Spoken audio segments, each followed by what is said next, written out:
Magandang adlaw mga Bebshi! For today's video, ayan, nag-craving na naman tayo. Dahil merong nagbenta ng Bisayang manok. Perfect na perfect kasi wala kaming ulam for lunch. Ganun nga namin tong binili. Masarap kasing magsabaw sa lunch. Kasi naman, ang sarap kasi ng Bisayang manok gawing lauya. Alam niyo naman mga Bebshi, mas masarap talaga ang native chicken kung i-compare natin siya sa market na chicken ay nabibili natin. Iba naman kasi talaga ang lasa. Kaya kung meron namang nagbebenta dito ay ginagrab namin kasi nga minsan lang may nagbebenta. Meron naman kaming inalagaan dun sa bukid pero hindi naman pwede, naubusin na lang din namin. Paano pararamin? Ay lagi na lang ihawin. Ganun. Kagad na nga ding bumili si Habi ng isasawag para sa lauya. Siyempre, pag tinulang manok, hindi talaga mawawala ang sayote. Kasi nga, pag native chicken, matamis ang sabaw. Kakatulong din ang sayote pag enhance ng tamis. Charet, kagaran. Siyempre, dahil sabaw, isasawag din natin ay luya at saldaw ng sibuyas. Siyempre, hindi mawawala ang lemongrass. Hindi kasi talaga kami mga Bisaya ng lemongrass. Kasi naman, yan ay nagpapabango ng mga niluluto namin. Lalong-lalo na pag sabaw. Prepare na nga lahat ni tatay ang isasawag namin sa lauya. Ito na nga kami sa labas nagluto para naman tipid kami sa gas. Tuwara. Maganda naman kasi talaga sa labas para maiba naman. Tulad nito, meron tayong nakikita mga bulaklak. Sino ba naman ako para bibigyan ng bulaklak?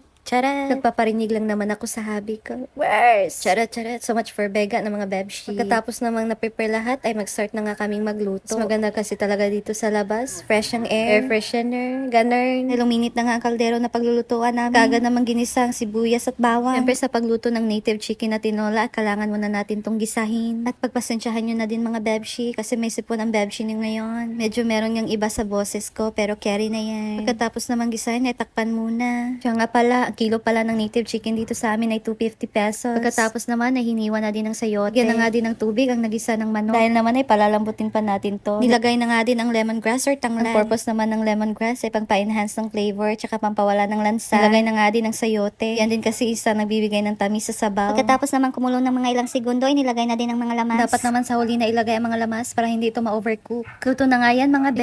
Excited na din akong kumain. Tuwara. Nagluto nga din talaga kami ng sabaw kasi si Bibi ni napakain na namin siya ng lugaw. Perfect naman talaga pag may sabaw para malagyan naman ng kanyang lugaw. Oo, diba? Perfect. Ayan na nga mga be. Nagsukad na dyan inyong Bebshi, no? Kakain na nga pala kami ng lunch mga be. Kaya naman nagkuha na din ako ng sabaw para ma-serve na din. Abay, tingnan nyo naman yun mga be. Ang sarap-sarap. Ngayon natatakam pa ako kasi ang sarap naman, oh. Tingnan nyo naman. Kami lang pala una ni Habi ang kakain. Kasi naman sila mama may binabantayan na tindahan. Tsaka si Naknak na may nagbantay kay Bibi ni. Nagpapalit-palit lang naman ang duty namin dito. Para naman kami nagpatintero. Tuwara. So much for that mga be. Habang kumakain naman kami, tumingin lang kayo. Chara. Patuloy pa din naman ang pa-Gcash namin. Just keep on sharing and sharing lang naman. Screenshot nyo lang, tapos i-comment nyo. Meron din kaming ipamimigay na shoulder bag. Yung donya kapag nasuot mo yun. Kaya naman abangan nyo na lang po ang live namin. Ayan na nga. Thank you so much for watching mga be. Don't forget to follow and share. This is me, Simply Amores. Saranghe!